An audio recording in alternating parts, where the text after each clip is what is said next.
want to make sure that I acknowledge the sponsor of the show, Tiege Hanley, because Tiege Hanley sent me this new pack. They sent me the new Tiege pack, so I just literally pulled the paper out, got it out of the mail, and I started going through it, and I got a little bit more excited than I should. You know what I'm saying? So they did send me the Tiege pack, and I don't even know what this is yet. So I'm assuming this is what you get when you first order your Tiege, and I don't know what this is. Oh, this is dope. This is absolutely dope. Is this a nail kit? Ladies, get this for the fellas. Fellas, don't wait for the ladies to get it for you. This is free. This just comes with it. 30% off your first order, plus 20% off for life. Literally. Oh, snaps. I didn't know that they were sending it like this. Real talk. So this is the nail kit that they sending you. All right. So now you ain't looking like a dusty. This is a free gift straight from Tiege for the people that ordered the Tiege. They got the small one for the little hands like mine's. They got the big joints for your toenails. And then they got the joints at the bottom too. You know what I'm saying? For y'all that's a little bit more crustier than usual. All right, so that's one of the free gifts that Tiege got inside of the pack. And then, what is this? Says squeeze a quarter size amount of Tiege Hanley body wash on the center of the wet bristles. Lather, scrub, rinse, and repeat for the perfectly satisfying wash every time. So that's inside of there also, right? Ooh, I can get my rubber ducky on right here. You know what I'm saying? So shout out to Tiege for sending me that uncomplicated skincare for men. And then what we got in here? We got the actual Tiege pack, right? So this is the normal Tiege pack, but then they gave me the supersized joint for the people. They wanted me to show the people exactly what they got when they ordered that first Tiege pack, when you're getting your 30% off your first order, and then you get your free gifts. You get 2 free gifts, and then the 20% off for life. So the 20% off for life is a new thing. And man, I ain't even got my keys on me to open this up. Maybe I can use the little nail clipper thing. I ain't got to buy no nail clipper for my new joint downtown.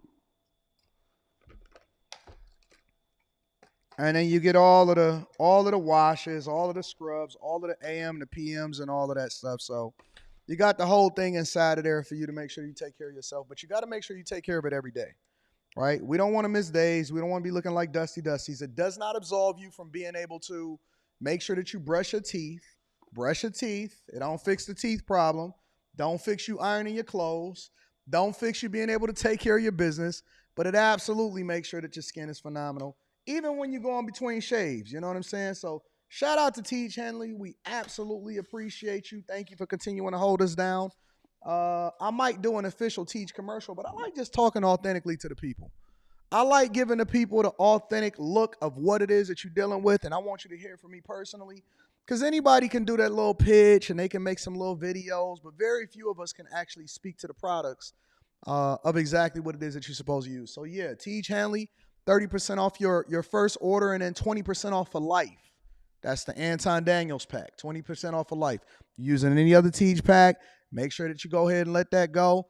And make sure you tap into the link that's in the description and take care of it, all right?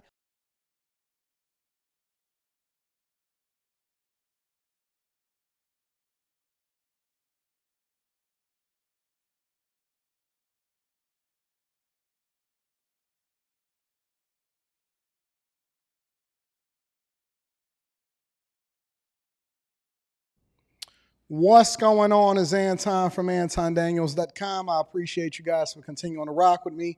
Thank you for tuning in for another edition of the Millionaire Morning Show. I am your host, Anton Daniels. Shout out to Hi. Hi says, I listen to your podcast every day now. Oh, I appreciate that. Shout out to you. Yeah, what up to my friends and family. Shout out to everybody that was a part of Stock Club early this morning. Let me give y'all a round of applause to go along with it. Shout out to my Stock Club recipients out here in the building. We had a very, very, very good Stock Club this morning. We went over retail and what retail that we choose to or not to invest in. Very informative. No matter what level you're at, I think from your investment perspective or your investment knowledge, it is for you. It is absolutely for you. So we always encourage people to start at the beginning of the year when we started to go through Stock Club. But every Stock Club that we do, and it is live streamed, so it was live streamed earlier this morning prior to the Millionaire Morning Show. Every Stock Club that we do, we make sure that we bring everybody up to speed because this is a no man left behind situation. So if you guys are not a part of the Patreon, then that is you losing. Absolutely you losing. We break it all the way down from a C student's perspective so that you guys can really get the most out of it. And we want to change your mindset on how you invest, not just tell you what to invest in. So shout out to all of the chasers. Shout out to everybody that was a part of Stock Club today. Let me give you all another round of applause if you missed it. I will be uploading it again this afternoon for you to be able to restream so you did not miss it. Everything that we've done is available to you when you decide that you want to tap into the Patreon and the Chasers. So if you have not tapped into the Patreon, the link is in the description as well as pinned to the top of the chat. It is a group of chasers. And also, I am also dropping, and I told the people that was in Stock Club today, the exact date, the location, the city, everything, right? I am going to officially be dropping the exact date of the Patreon meetup this weekend. Absolutely. Actually, you know what? I think I'm going to drop it Friday. So Friday, we dropping the Patreon meetup location. Well, not the exact location, but we going to drop the location, the date, so that you guys can prepare. I don't want you sitting there acting like you ain't got enough time. I'm looking to meet y'all in person. I'm bringing a lot of my friends with me. And if you've ever been to a Patreon meetup, it is one of the most awesome, phenomenal, exciting, greatest networking events.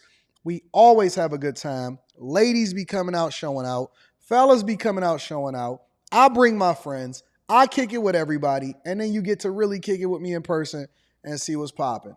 Let me also say that I have never, for all of the bag chasers, it's only exclusive to the bag chasers, so it's not available to the general public. But we never charge. We never charge anything. If you're just a part of the chasers and you come in and you kick it, we just kick it. We have a good time and we got good energy. So Q gonna be there. 2K gonna be there. Quentin gonna be there. Mika probably gonna be there. Rita gonna be there. And then I might bring a couple of special guests. We're going to make it a thing. We're going to make it a thing. It's been an awesome experience. So we've been to so many different cities, probably well over 20 cities at this point. And so we started back up this July. Yeah. All right. So we're going to get there. All right. So shout out to all of the bag chasers. Shout out to the Patreon members. You get a lot of value. And if you are a part of the Patreon, make sure you also tap into the Discord. The link to the Discord is in the description of any of the most recent videos.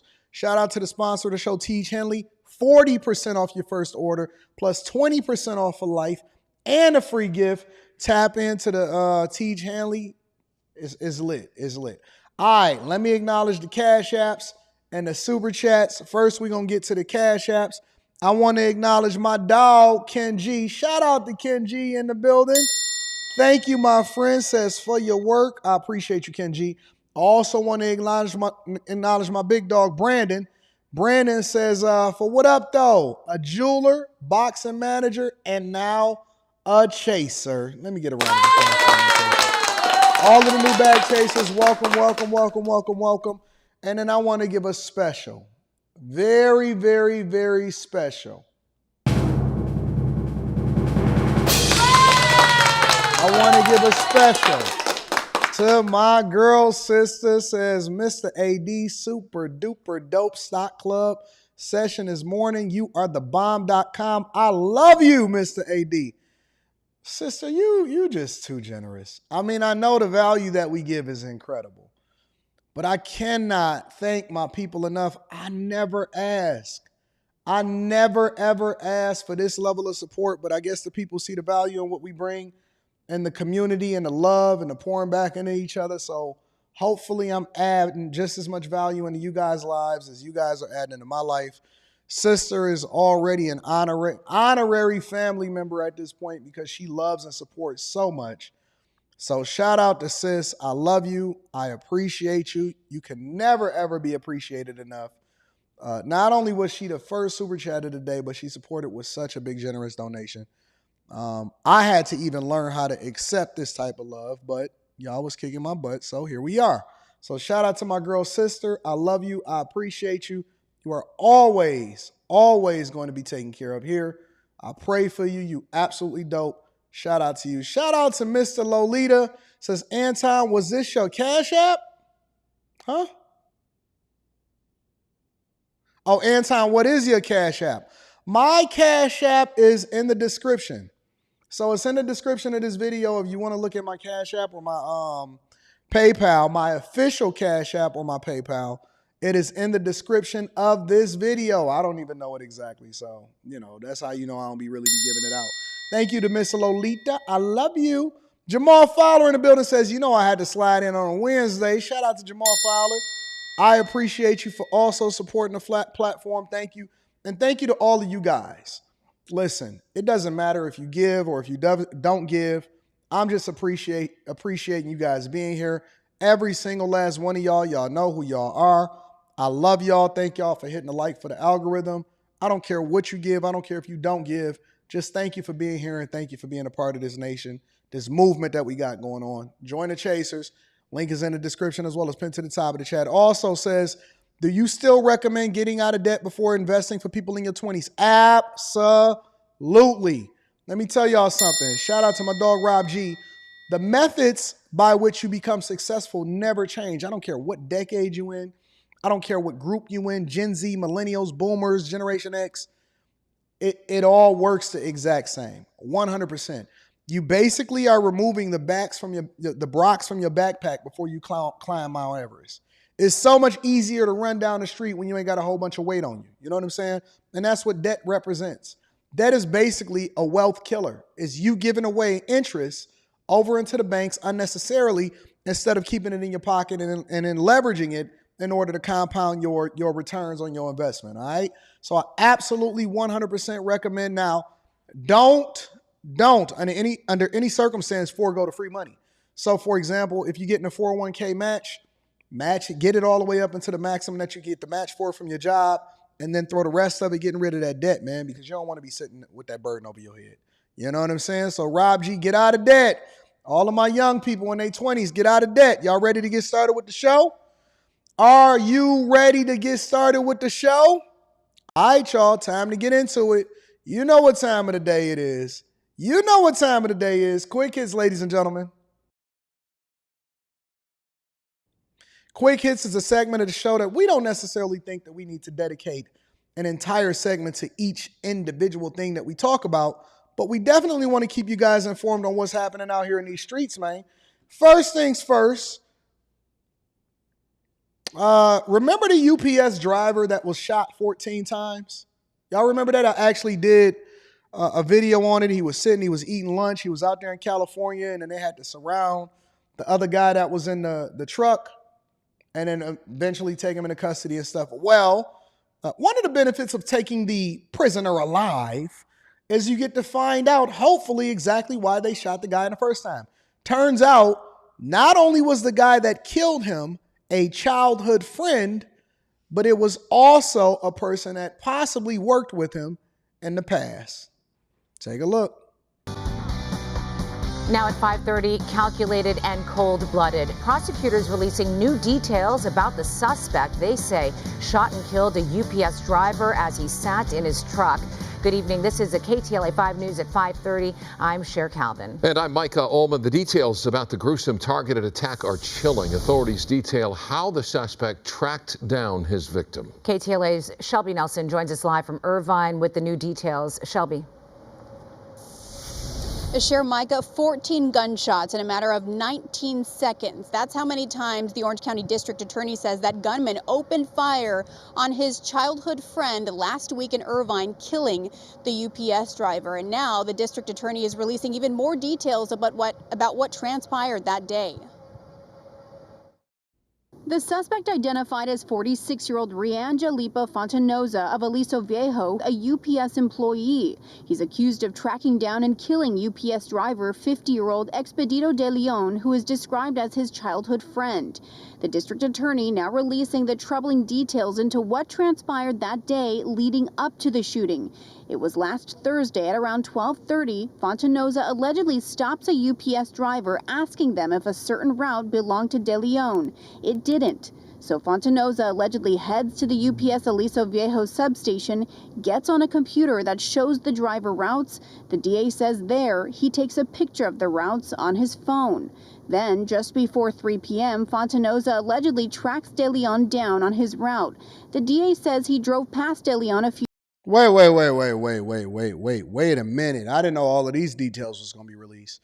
At 12:30 p.m., he stops a UPS driver and asks if the route belongs to De Leon, and it did not. Now, remember, this guy's his childhood friend. And he used to work for UPS, so he knows the system. He drove to UPS and the substation, went into the computer, showing the driver routes, and then took a picture of the driver routes with his phone.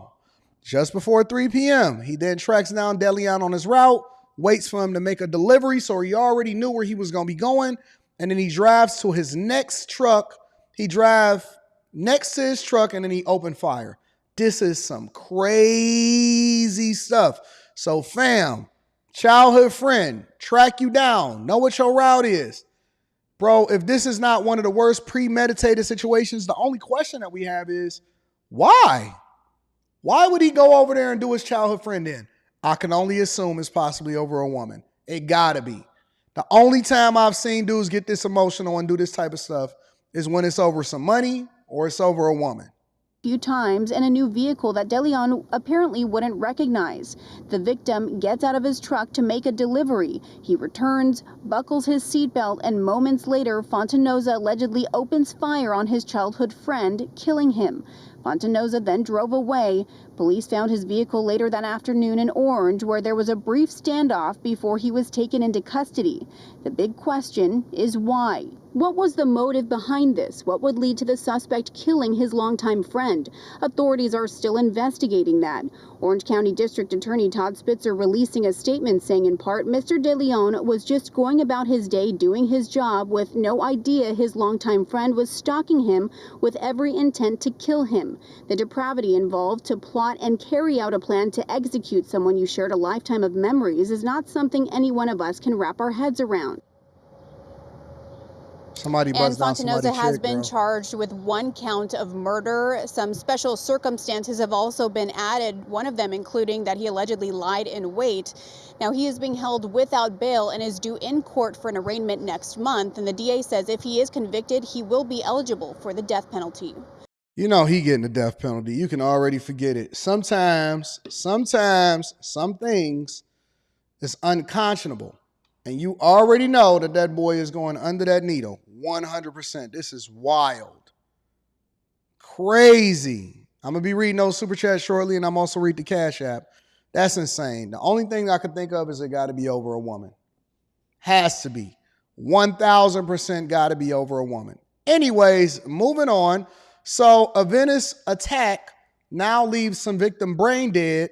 Check it out. Tragic developments tonight in the brutal Venice Canal attacks. One of the 2 victims viciously beaten last month has been declared brain dead. The other surviving victim has suffered serious setbacks. The suspect in the case now could face murder charges. Chris Wolf live in Venice, where a community is still reeling from the unimaginable violence. Chris?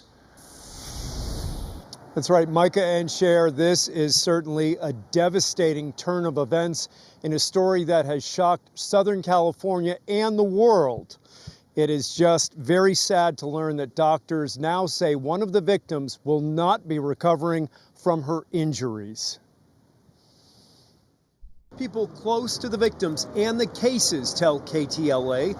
A woman visiting from Massachusetts who was brutally beaten and raped along the Venice canals on the evening of Saturday, April 6th, has been declared brain dead. She is one of 2 women attacked on the same night in the same way by the same man, according to authorities. Usual suspect. Let's rewind and see what he looks like. In the same way, by the same man. Ladies, how many more live streams do we have to do? How many more clips do we have to clip up?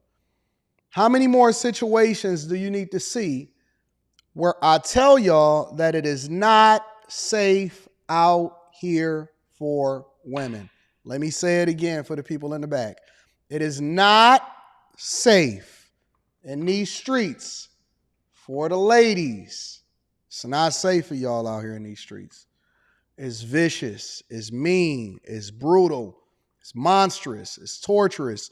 All of the words, all of the adjectives that you can think of is crazy. And he did it to more than one person. And then the person that he brutally beat and raped is now brain dead. According to authorities, KTLA has obtained newly released security footage showing the suspect walking near the Venice canals, gripping a stolen bottle of liquor believed to have been used in the attacks.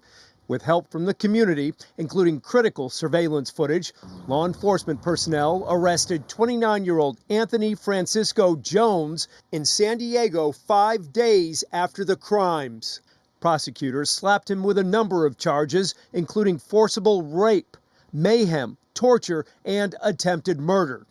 We asked the Los Angeles County District Attorney's Office if the new development could escalate this to a murder case. The response: we are aware of the tragic circumstances surrounding one of the victims of last month's brutal sexual assaults at the Venice canals. Our office is evaluating how we will proceed to ensure the defendant is held fully accountable for his conduct. We knew that it was likely she wasn't going to wake up. But even knowing that, today when we saw it, it was still incredibly emotional. Amy Nelson has lived in the neighborhood for 10 years, and times are changing. After the attacks, a neighbor gave her pepper spray and a stun gun. There's been a lot of increase in violent crime, and it is what it is. We're doing the best we can by knowing each other and keeping tabs on each other. The expanding Know Your Neighbor plan divides the community into special blocks or focus groups with labels. Our neighbors are asking each other to walk them home. People are avoiding going out by night because they feel unsafe. We had an active shooter right behind us a few weeks ago. Shortly after the canal attacks, we spoke to victim and survivor Mary Klein. She was battered, bruised. Jesus Christ. And that's just like random because she older. So it's not even like a separation about the fact that, hey, you might be younger and you might be spry. And so he was just, no, these is just straight up monsters. You know what I'm saying? Look how bad this chick is. Man, that's probably somebody's mama. Anything, bro. Y'all out here on some demon time for real. Good God. Her jaw wired shut at the time. I think he was trying to kill me. That's crazy, bro. Mary Klein is a very strong and resilient woman. She and her son Rocket were very upset to learn about the latest developments with the other victim. They are not ready to talk on camera at this time. Be careful, y'all. Be very, very careful in these streets. I'm telling y'all, and I'm going to warn y'all, I'm just saying it again, it's not safe out here for the ladies. One more time, it's not safe. Somebody said it in the chat. They said, yo, it's barely safe out here for guys. Y'all know it ain't safe for y'all. But I know a lot of people say that they don't need men or they need to be able to do what they want to do or whatever. Listen, victims ain't got no mouths to be able to talk and tell their story. Last but not least, Nvidia is expected to report earnings later on today after the bell. Check it out. Of course, it comes down to Nvidia's AI chips and the sort of demand for those, whether they can meet the demand. But what are you expecting when the expectations are already so sky high as well? I expect them to come in at expectations, possibly even beat the general expectation. The demand for AI is just super hot. They can sell anything they have that's going to come off the line for at least another year. So we expect them to just continue to have blowout quarters. Having said that, I do think that the market can be a bit unrealistic in terms of the growth pattern that we have. Nvidia is actually extremely strong company, the bellwether of AI, obviously doing grand. But having said that, the market keeps pressuring them to continually overperform. And so we expect them to sell everything they have. And then the only question is how fast they can get those Blackwell chips out so that those they can actually numbers. meet the next wave of demand. Anybody that's a part of Stock Club or anybody that's a part of the Bag Chasers that's been riding this Nvidia wave, like I have, 1 year return, and it's been much greater than that over the last 3 to 4 years. 1 year return, over 200% growth in stocks with no sign of slowing down whatsoever. This is literally the darling of the AI movement. There has been no two companies that has benefited more from this whole AI movement with no signs of slowing down more than Nvidia and Microsoft. Nvidia absolutely is the number one company that's been benefiting from it. So if you guys have not been joining Stock Club, if you're not a part of the Bag Chasers, if you're not a part of the Patreon, listen, man, your membership basically pays for itself within the first video. And I'm talking about the yearly membership. It has been crazy. So I will be keeping my eye on it. We will probably be talking about it next week in Stock Club. And we will reposition and we will refortify our positions in certain companies depending on the results that we've been getting, including retail. We went over that in Stock Club today. And man, listen, bro. I know y'all fans of savings and emergency savings. If y'all not implementing the very principles that I've been telling y'all to implement in order to make sure that y'all running up a bag, I can't believe y'all missing out on these opportunities to get rich. It's unreal. It is unreal. For real, man. It's crazy. I mean, my 911 that I'm buying that I got being shipped, it'll be here in 4 days, is basically paid for through Nvidia. Nvidia paid for my 911. That's crazy. To think that I never had to lift a finger and one stock, we ain't even talking about any of the rest of my portfolio, but literally one stock pays for an entire car, and I never ever had to lift a finger as a result of it. And y'all out here sitting here playing games and keep being distracted by stuff that don't add value into your life. It's insane. It's literally insane. I don't care about what it is that I want, and I freely buy it because it's paying for itself. It's literally paying for itself. Jesus Christ. Anyways, ladies and gentlemen, and I can't believe that I'm sitting here trying to petition y'all to do the thing that's in your best interest. Ladies and gentlemen, good God, that is your quick hits. This is crazy, bro.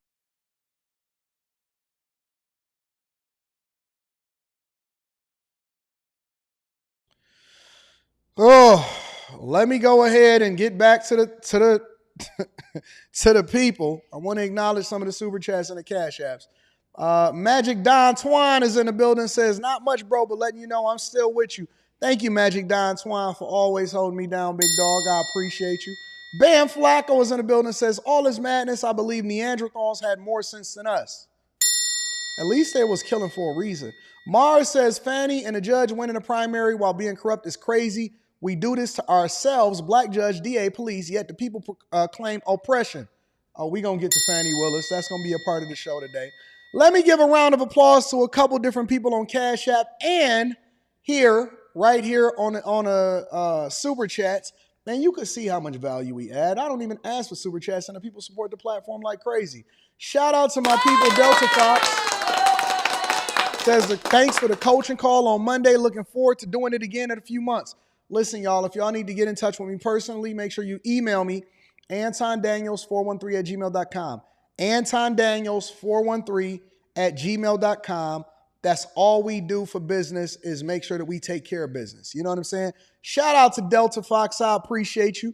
I also want to give a round of applause to Miami-Dade County Clerk of the Courts. out here on Cash App with the 100 ball. Y'all out here running up a bag.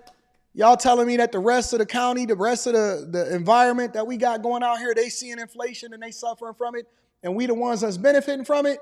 Shout out to Miami-Dade County Clerk of the Courts in the building. Also want to give a shout out to my dog, Bobby Sherry Jr. Says just for supporting the team. Shout out to Bobby Sherry Jr. Thank you, my friend. Also, I want to give a shout out to you. Unusual Genius says, been a while since I can catch an MMS live because of work, but always a gem to watch. Any tips for somebody being a photographer and videographer? All the knowledge is welcome. Well, the thing about that is, the thing about the service industry, no matter what you're in, whether you're a videographer, developer, whatever it is, right?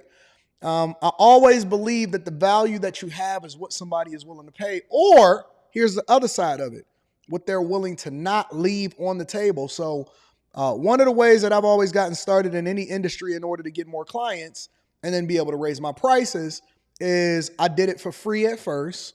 And then I made sure I did it so well to where the people couldn't live without me.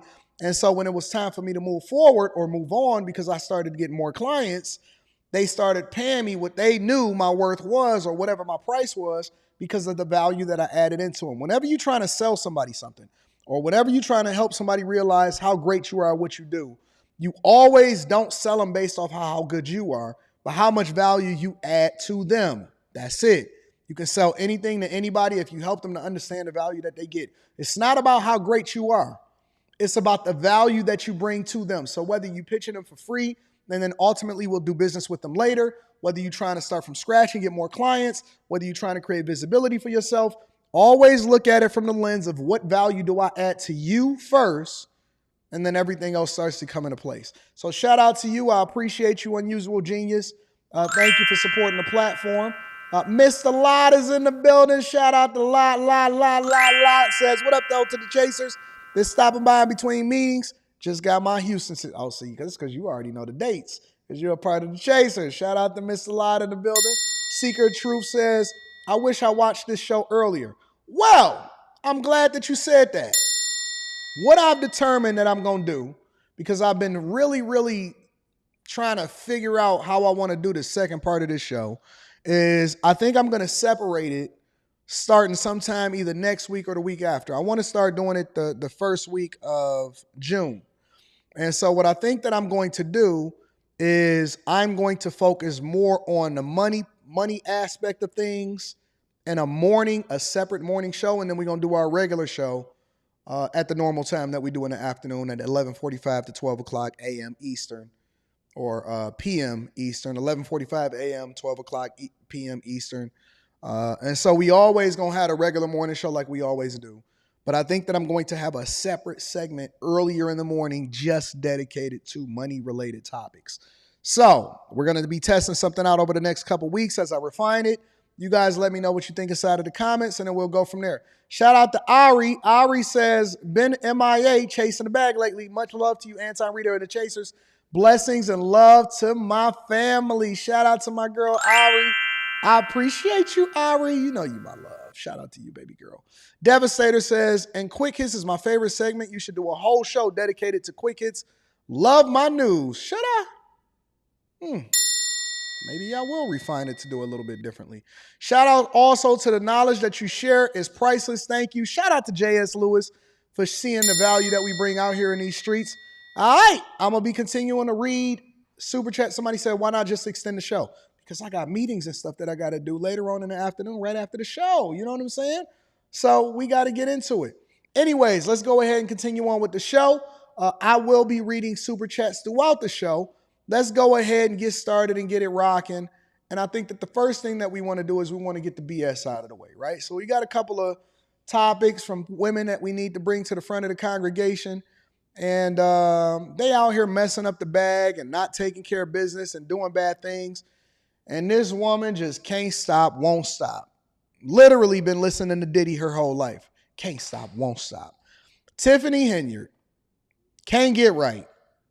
Not only is she the subject of a recently announced and confirmed investigation by the FBI, but also apparently she's been overcharging when she went on her little White House visit to go visit Biden, and then she recorded it and put it on her Facebook. Ladies and gentlemen, make sure y'all hit a like for the algorithm, subscribe to the channel, and turn on your notifications. Let's kick it. More drama in Dalton to tell you about. Fox 32 has learned that controversial Mayor Tiffany Henyard may have billed the wrong taxpayers for a trip to Washington, D.C. earlier this year. Dane Placco has been digging into all of this for more than 2 years now. He has the latest this afternoon. You might call our latest story, Mayor Henyard goes to Washington, but sends the Read bill the super to chats the and wrong cash app story. taxpayers. Hey guys, this is Super Mayor Tiffany Henyard, the People's Mayor, and I am in the White House. It's mid-January, and Dalton Mayor Tiffany Henyard is getting a tour of the White House, part of the U.S. Conference of Mayors annual meeting in Washington, D.C. It's gonna just be dope. But I'm just turning around so you can see. Got a group of people. Gonna go in some rooms and yeah. Oh my God. And even a photo op with the president himself. But there's a big problem with who paid for Henyard to be here. These appropriations are misappropriations. We showed credit card statements for the trip to veteran municipal lawyer Bert Odelson, who represents Dalton trustees opposed to Henyard. Every time I say I can't believe that she would do something, here comes another. I can't believe that this woman just, it's almost like this is a bad reality show. This is a very, very bad reality show. It's like we witnessing it in person and you can't stop the train wreck.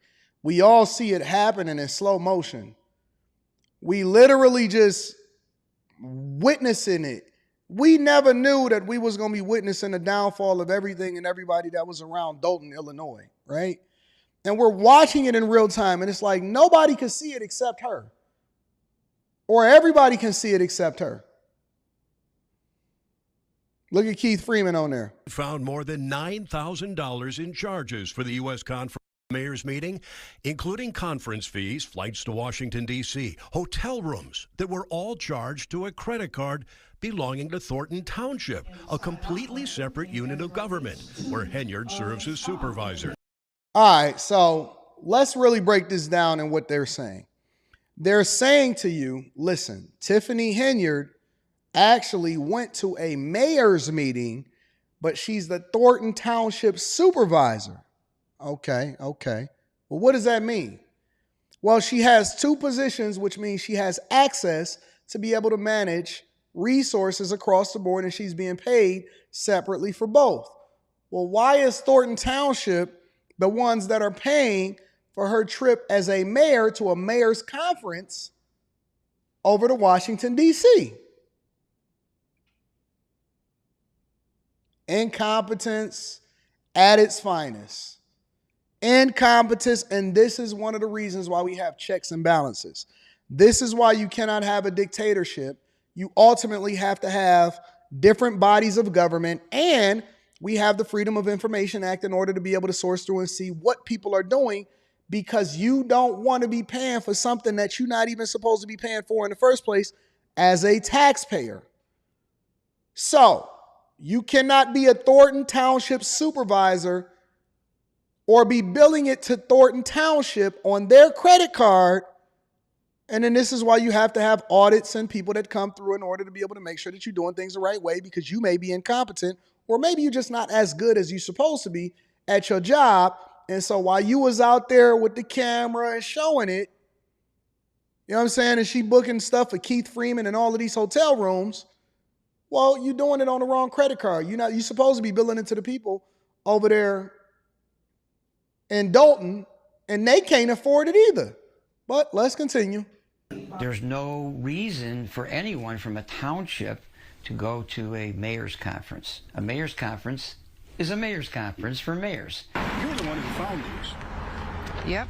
Stephanie Wiedemann is a former Thornton Township employee fired by Henyard and now a whistleblower. She says Henyard's dual roles as mayor of Dalton and supervisor of the township, two separate government entities, are constantly being blurred. I have found, bills that were made out to the village of Dalton that were paid with a Thornton Township check. It's hard to decipher what is township and what is Dalton because she blends them so carelessly. And it should be church and state. It absolutely should be. Tonight at 9, we'll have much more on this investigation, including whether or not Henyard may have broken the law by billing the wrong taxpayers. Now, we reached out to Henyard for a response last week, but have not yet heard back. Can't get right. I'm telling you, it's the worst train wreck that I've ever seen in my entire life. I mean, a basic business owner can tell you that this is not supposed to be playing out and happening the way it is. Anyways, in addition to that, FBI investigations or subpoenas have revealed that these FBI investigations are absolutely substantiated to be investigating Tiffany Henyard and everybody that's around her. So if you are a part of Tiffany Henyard's crew and you thought that you was keeping it real and you thought that you was tough and you thought that you was power grabbing, well, guess what, buddy? Guess what, buddy? Your time is coming too. I'm definitely going to be reading that super chat shortly. Give me a second. Let me finish dealing with this whole Tiffany Henyard situation. WGN Investigates has learned a grand jury will hear testimony on Monday as part of an ongoing investigation into Tiffany Henyard's leadership in the south suburbs. She's the mayor of Dalton and supervisor of Thornton Township. Investigative reporter Ben Bradley has been detailing her questionable spending for many months, and he has an update. It's rare for us to be able to give you a front row seat into an active FBI investigation, but recently obtained subpoenas show that's exactly what we've been doing. Those subpoenas reveal agents are investigating many of the same concerns over corruption and cronyism that we've been detailing in our reporting.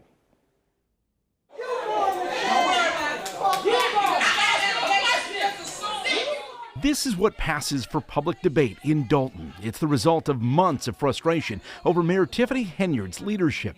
This administration is shameful. Y'all are a disgrace. We're watching the fall of this administration.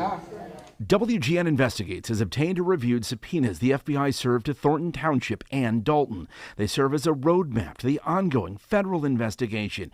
They seek payment and expense records for Tiffany Henyard, as well as her boyfriend, who runs a violence prevention program for the township. Also named, Henyard's top aide, Dalton's acting police chief, along with 4 village and township trustees and 2 of Henyard's relatives who are on the government payroll.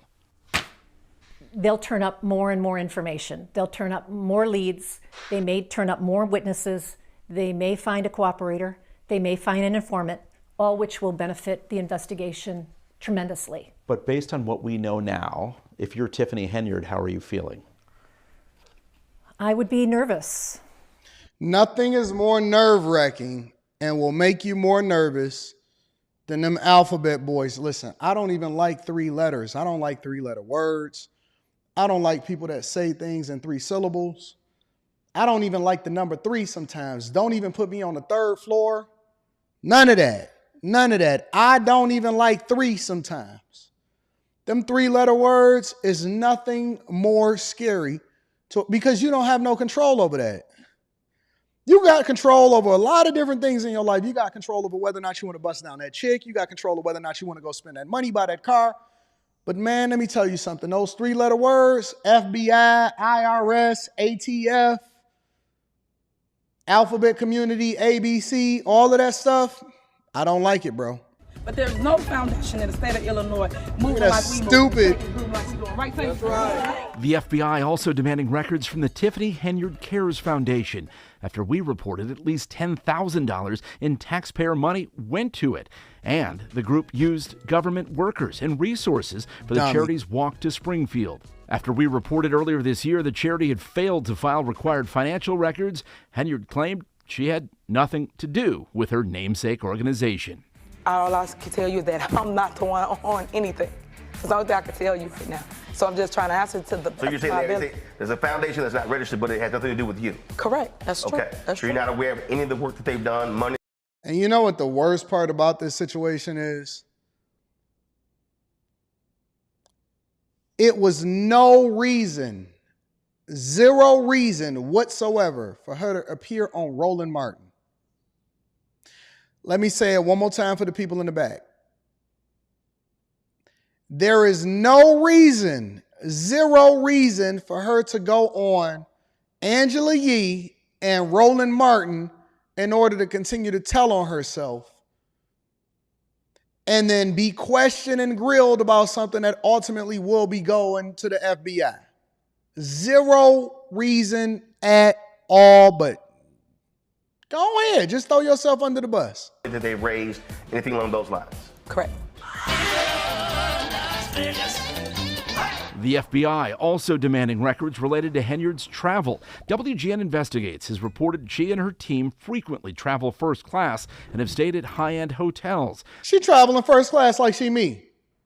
You know what I'm saying?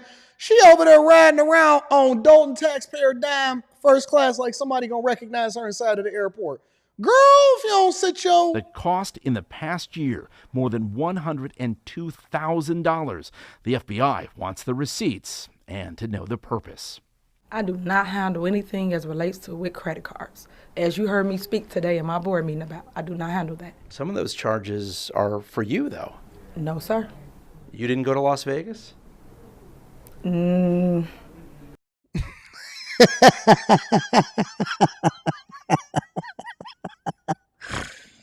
Dog, I will never, ever get over when I first seen this stupid scene of this woman saying this.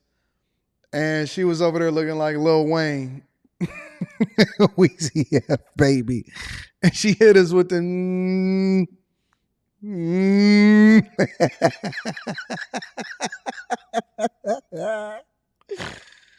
Oh, Jesus. That junk was so hilarious when I first seen this. And it still is to today the same thing as it was when I first seen it. You didn't go to Las Vegas?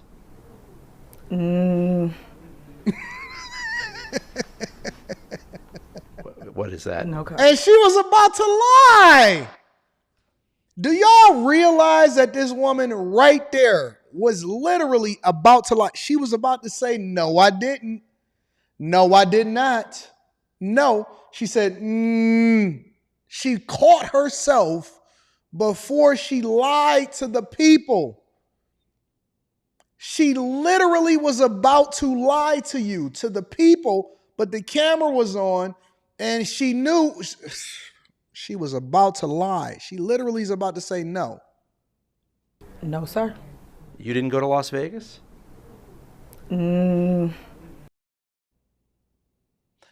You cannot have this type of person being your public official.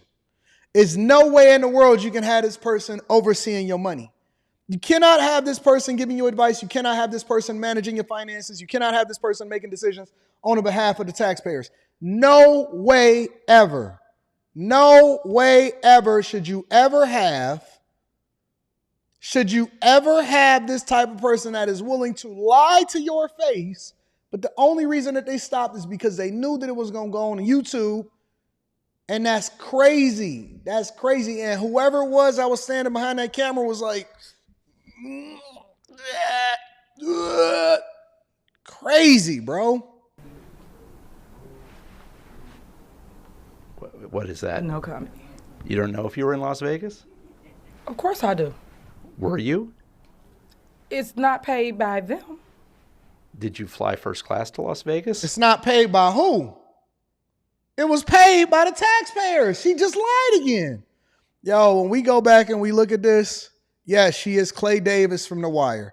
She is absolutely Clay Davis from The Wire. That is the perfect description of this. Any other questions? And then, Jesus Christ. And then there's Henyard's top aide in both the village and township, Keith Freeman. He's been charged with bankruptcy fraud for failing to report his earnings from Dalton, but he remains at Henyard's side. We've learned the FBI served a subpoena on Robbins, where Freeman was previously the village administrator. An audit found he received more money than was budgeted. Clearly, they've targeted several individuals in both the village and the township, and that should be a red flag. The dysfunction in Dalton also comes with a legal cost to taxpayers. Henyard's attorney recently notified the board he was withdrawing from defending the village in 21 cases because Henyard's opponents have refused to pay his bills. The lawyer warning, without a defense, Dalton taxpayers could be on the hook for more than $20 million. And the cases keep piling up. This month, a Dalton police officer filed suit against Henyard in Dalton, saying he was passed over for promotion. In the lawsuit, the officer alleged it happened after he reported a fellow officer was writing unwarranted tickets to boost revenue for the village. It's Mayor Henyard completely disregarding the law and disregarding the promotional process in the police department. Attorney Pat Walsh represents the officer and 3 other current and former employees who are suing Henyard and the village. All 4 lawsuits essentially accuse Henyard of misusing her political power. Mayor Henyard is on an island of lawlessness and is just doing whatever she thinks will benefit her personally and politically, rather than following the laws and doing what would benefit the village of Dalton and the residents of the village of Dalton. If you don't help the residents, then help them. Why aren't y'all paying for concrete? What's more remarkable, Henyard's opponents were her running mates just a few years ago. When you ran on my ticket, y'all ran on my vision. The vision wasn't to rob the city. The vision wasn't for the FBI. The vision wasn't for you to steal all the money. Late last year, I asked the self-proclaimed super mayor whether she might be the problem. You often point out you are the leader of Dalton. At what point is this dysfunction a reflection on your leadership? When I replace my board. Isn't part of being a leader learning how to work with others? I mean, this is unlike anything I've ever seen before. Yes, but when other people are the puppet masters and they're the puppets, this is the show you get. It's always an excuse. It's always a problem. The glorious fall of this whole situation will be something to be documented. You cannot, in any way, shape, or form, not think that this is one of the wildest things that I've ever witnessed as a content creator. And it's been going on for so long, and we've made so much money as a result of reporting on it. But I will not stop reporting on Tiffany Henyard and what's going on over at Dalton. As long as it's entertaining and as long as this fall is as glorious as it is, we might as well document the process for Netflix. You know what I'm saying? Let me read some of these super chats and we're going to move over into the next part of the show. Ari says, my husband sent you an email. I'll resend it to you here shortly. All right, Ari, I got your back, boo. I will definitely be looking out for that email. Shout out to you. Forsaken Archive says, Eric Adams took the key away from Diddy, which is... Did he really? Seriously? I got Eric Adams coming to the front of the congregation and shortly. We're going to talk about him. Shout out to P. Shank says, good morning, Anton Daniels. Good morning to you, you beautiful P. Shank you. Oh, you so sweet. My dog, DJ Ace Production says, Tiffany, Shout out to my dog, DJ Ace. King Stennis is in the building. Shout out to King Stennis for supporting the platform. I appreciate you, big dog. Knobs is in the building, says, FBI up in Dalton like old Otis from Martin, getting ready to take down your girl and getting ready to take you down. I appreciate you, Knobs. Gray Way with a couple super chats in the building says, AD voice. I don't like 3-piece nuggets. I don't like 3-piece suits. I don't like 3 people in the chat. I don't like 3 cheese macaroni. The number 3 is something interesting. You know what I'm saying? But I do like 3 and 30 million. Talk to him. That's a fact. That's a whole fact, though. I want to give a shout out and a round of applause to Lolita. Says love to you. Rita and the family, thank you for being you. Oh, you're so sweet. Thank you, Lolita. Thank you for supporting the platform. I appreciate you, boo. All right, y'all ready to continue on with the show? I did warn y'all, and I preface this whole beginning of the show by telling y'all that we had to bring some people to the front of the congregation. Bam, I'm definitely going to be reading that super chat shortly. Give me 1 second. But one thing is very, very interesting to me is that, again, and this applies to not only Tiffany Henyard, but also to Fani Willis. This applies across the board. And what I'm meaning to say to you guys is that you guys deserve what you get. Anything that you get, the fact that y'all continue to vote these people in, the fact that y'all refuse to make an adjustment considering all of the evidence and the things that we experience on a daily basis dealing with these people means that you get what you vote for, you getting what you deserve, and you should make no excuses whatsoever as to what you're getting. Fani Willis is winning a primary, and I'm predicting that she's also going to win the general election over in November in order to continue to stay Fulton County DA after all of the things that she did and the sassiness on the stand and the lying and the misappropriation of funds and hiring a dude that was busting her down and all of that during the marriage, everything that happened. And she absolutely won her primary by a land. I mean, she mollywopped the next closest competitor. And now she's going against this white woman, but we're going to get into that shortly. Make sure y'all hit a like for the algorithm, subscribe to the channel, and turn on your notifications. I'm just here to report the news. And we want to welcome you back into our online coverage of Georgia's primary. Your time now, 9:30. I'm Faith Jesse. And I'm Zach Merchant. You saw here on 11 Alive Plus, Fani Willis breezing past her challenger in the Democratic primary. Fulton County, let's see here. We're looking at the results right now. This is the race that has been called for Fulton County DA. Listen, buddy, Christian Wise Smith. Hey, email me, dog. I want to get you up on the platform. I'm curious as to what your thoughts are. Now, this is the Democratic primary, which she then faces her Republican opponent who had no opponents. And we're going to get into her shortly because I want to hear her little speech, and I haven't seen her yet. But what did you expect was going to happen when the black community and Fulton County in general, especially when we're talking about our churches and our pastors that were endorsing her despite all of her transgressions and issues and problems, and it didn't matter because they hate Trump so bad that they still willing to rock out with a person that has very bad character and is not doing the thing that's in the best interest of the constituents. What did you think was going to happen? Listen. I want to hear no complaints. I want to hear no issues, no problems. I myself have now bought into the Fani Willis hype train because anything that happens, and it doesn't matter what happened, I don't care how many of the funds is misappropriated, you guys absolutely deserve her. Congratulations, you get what you voted for. In the primary. Just don't leave and go to Texas. Don't try to run down to Florida. Don't go to the Carolinas. Don't go to Tennessee. Don't try to run to somewhere else when you don't like what's going on in your county or in your city or in your state. Stay and deal with the thing that you voted for. Don't run. District Attorney incumbent Fani Willis easily taking the victory in this primary challenge. She's got at last tally roughly 54,000 votes and 80%, or rather 88% of the town. And most of y'all never even went to the polls in the first place. Y'all should be ashamed of yourself. Tally of votes so far. We have some reaction from DA Willis here. Let's take a listen. I am just so humbled and so she got grateful dressed up. to the citizens of Fulton County who made this possible. Tonight, they delivered a strong and a powerful message.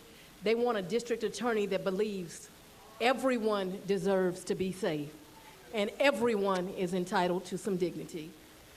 And it's a message that's pissing folks off, but there is no one above the law in this country, nor is there anyone beneath it.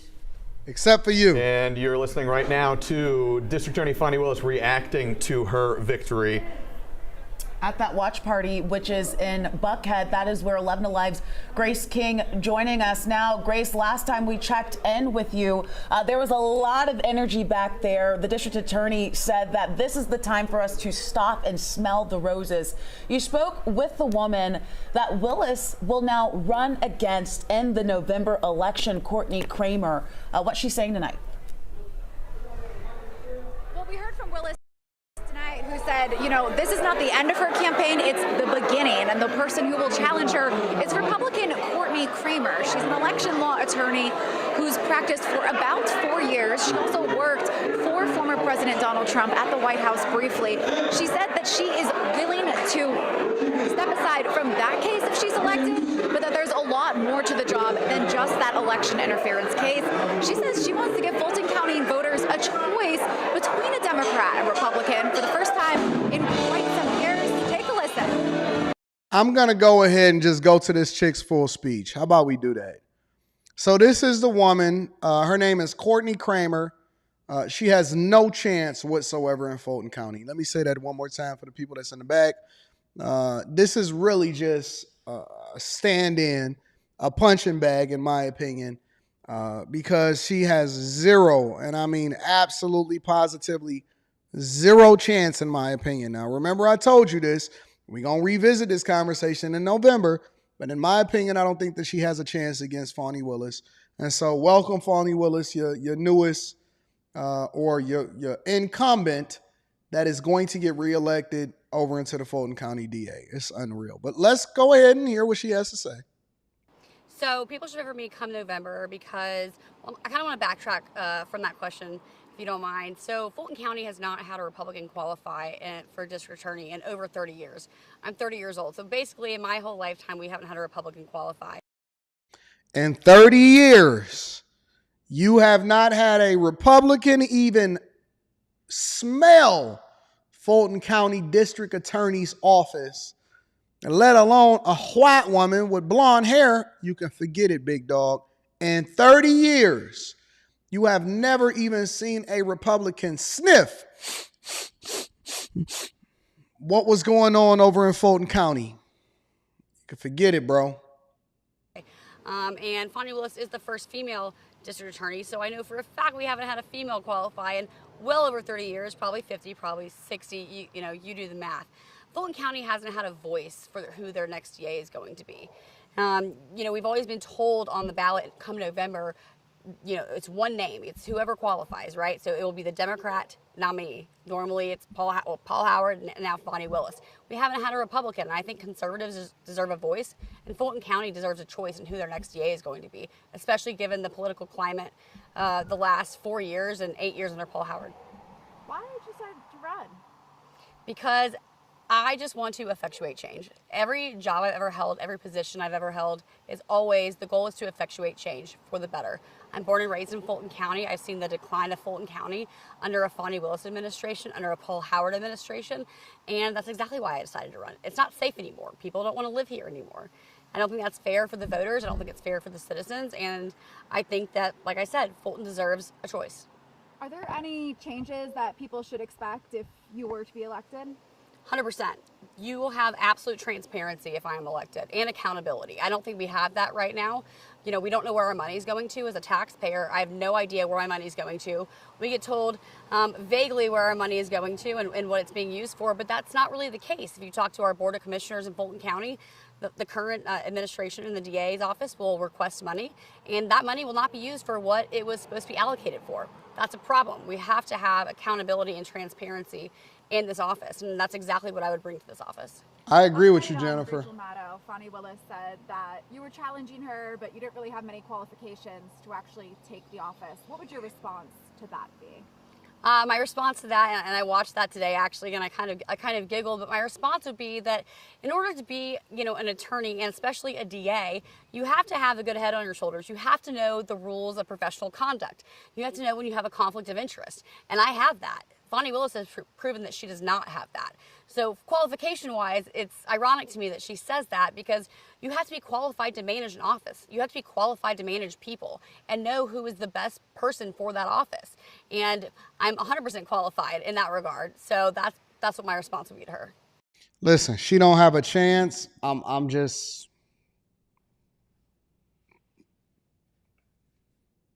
Great PC political answers, whatever. But listen, bro, when you over there down in Fulton County, you got the full backing of the black church.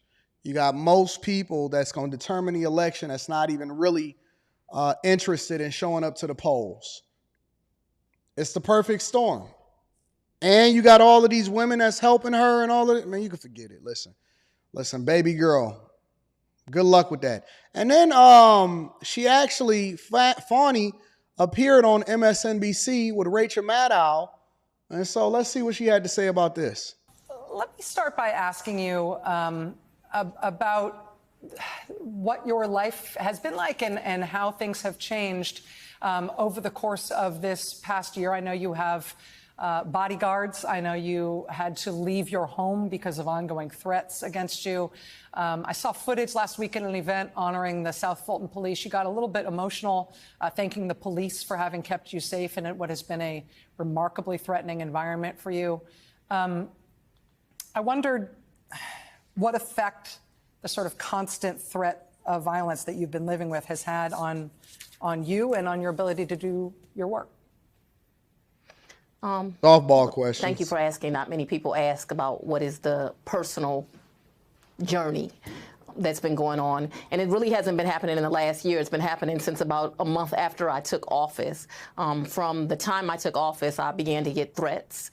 Those threats come in the way of emails. Those threats come in the way of phone calls, text messages, any which way you can imagine. At some point, the threats became where I had to leave my home. And I've been out of my home since the first year in office. They've come from a variety of sources. One of the first things that ever happened was there was a protest at my house at 5 o'clock in the morning. People mad because the last administration had left police cases, lots of them, and they wanted. Listen, classic strategy, ladies and gentlemen. What is the classic strategy? The classic strategy is to make sure you soften up the image of the person that you're interviewing, so that you can then make sure that you can sell them, because we have to have a level of sympathy for them by saying, oh, hey, listen, that we're not dealing with the facts. We're not dealing with the issues. The only thing we're dealing with is our emotions at this point. And this is how you interview somebody that you're in favor of in order to make sure that they feel as comfortable as possible answering your questions. An immediate action on them. And so that was the first thing that kind of happened. But the threats have certainly been about lots of different kinds of cases that I've prosecuted. People are very unhappy with them because of some recent cases that most of them are racial in nature. It has cost me to leave my home financially. I'm paying for, my mortgage because I refuse to give up the home where I raise my children, but also paying for another establishment. And I have 24-hour really protection around me. So it's a very interesting way to live, but it's well worth it. To have the honor of being the first female district attorney in Fulton County, it pales in comparison to what my victims are going through. And the reality is, one of the reasons we are upsetting people is we are so successful here in Fulton County. I have the third largest crime drop in America. We have it because we're taking a balanced approach, both unapologetically going after gangs and violent criminals and anyone who should violate the law in my county, but we're also doing programs. And so it has been a huge sacrifice, but it's well worth it for my community. So anyways, the rest of this interview, I'm assuming, is a very softball interview of Fani Willis. Again, won the primary by a mile. Not even sure why some people challenged her, because she's incredibly popular amongst the city girl culture and the black church. And people vote based off of identity politics anyway. So there you have it. Your incumbent, soon to be next 4-year term Fulton County DA again, and garnering your sympathy votes and making sure that she stays in office. Let me give a round of applause for Fani Willis for doing good work, making sure that she take advantage of the black community and the black vote. Fani Willis, you are a gem, baby girl. Shout out to you. Let me read some of the super chats. And, oh my God, look at my daughter sending me text messages. Let me read a super chat and then we're going to continue over with the show. Bam Flacco says, Tiffany is a sociopath. That's one way to look at it. I hear you. I hear you, absolutely. I hear you, absolutely. All right, let's continue over with the show. So what do we have going on next? Let's see. I want to do that one. All right, so I haven't brought up or kept you guys up to date of what's going on in the migrant crisis recently. So let's get into it. So first and foremost, over in New York, a lot of migrants are going to eventually be evicted from their shelters. Take a look. Well, hundreds of migrants are facing shelter evictions today as new rules go into effect. Yeah, this affects a lot of people. While some extenuating circumstances are considered, it won't be easy for asylum seekers to prove They should be permitted to stay. Good Day's Lizette Nunez joins us from outside the Roosevelt Hotel Intake Center in Midtown with the details and both sides of this story. Lizette, good morning. Good morning, Dan and Tashani. And those extenuating circumstances could be something like an upcoming immigration hearing, but the city says they have to place these shelter limits because they don't have room for everyone. Just last week, the city received more than 1,300 new arrivals. It has not gone away. We're still dealing with this every day. As the migrant crisis continues, New York City leaders will not stop evictions for adult migrants who've reached their 30 or 60-day shelter limit. Shout out to the Southern governors that continue to send up them buses and them planes, trains, and automobiles. Shout out to everybody that continue to send up them trains, planes, and automobiles. And I know that we haven't been covering it, and I know that it's not something popular inside of, what's happening in popular culture on TV or YouTube or whatever. But the reality is that Governor Greg Abbott and Southern governors are continuing to get these migrants to where it is that they want to go. They said that they want to go to New York. New York said that they was a sanctuary city. They said that they welcome themselves to be a melting pot and available for everybody, even if you're here illegally. Okay, cool. Well, we're going to keep sending them to you. Critics have called the policy inhumane. People said it's inhumane to put people out during the wintertime. So now they say it's inhumane to do it in the summertime. It's humane to do it in the springtime. It's inhumane to do it in the fall time. It's always inhumane to have to not be able to house 198,000 people. 250 migrants are expected to be evicted this week if they haven't proven they face extenuating circumstances to find new housing. The tightening of this policy comes after a shout out to Alex settlement Smith. I appreciate surrounding you. New York City's right to shelter law. The rule does not apply to migrant families with children. City officials say they have done their part to help migrants figure out their next steps after their time at the shelter expires, including reticketing asylum seekers to other cities. We are giving them information. We are connecting them to resources. Oh, no. Y'all are the sanctuary city. Don't sit here and tell me that y'all want to start redirecting them to other cities. Where y'all going to send them to? The only place left to send them to is Chicago. Send them to the airport over in Boston. Hitting rooms over there in Atlanta. Ain't nowhere else to go but Chicago. Look, we know that Mayor Eric Adams is under duress. He's 100% under duress. But we also know that Mayor Brandon Johnson is the weakest link. We know that Mayor Brandon Johnson is the weakest link. Mike Johnson over in Denver, he abandoned Brandon Johnson and all of his mayor coalition a long time ago. Once he realized there wasn't no results that was going to come along with it. Brandon Johnson, though, he's stubborn. He got a different disposition. He moves a little bit differently, and so he's way more likely to endure through this and never, ever cut off the door because he said that he was going to contact the archdiocese. So they sending them over there to Chicago. Shout out to the Chi. And we are talking to them about what those next steps are going to be. If we would not have done anything, we would have had 198,000 people still in our care instead of 65,000. And we also have an update out of Randall's Island. The Randall's Island Park Alliance, they are calling for all the tent shelters to be removed. This is something they have been asking from the city for quite some time now, but now they are threatening legal action. City officials also responding, say they need that space because, once again, we continue to see those new arrivals. That's Leah's here from Midtown. Dan and Tashawn will send things back inside. So, but in addition to that, over in San Diego, they've recently approved a new $20 million migrant center for the county. It's just amazing the amount of money that's being spent on this stuff in order to accommodate people that's not even supposed to be here. It's amazing to me. Mixed bag of reactions tonight from local leaders as a San Diego County Board of Supervisors approve federal funding for a new migrant welcome center. Our Kasha Gregorczyk starts us off live from the county administration building with details on this nearly $20 million project. Kasha. Well, good evening, Kathleen. The last migrant center closed in late February due to a lack of funding. Now, with more than $19.5 million in federal funding, a new migrant center is on track for later this summer.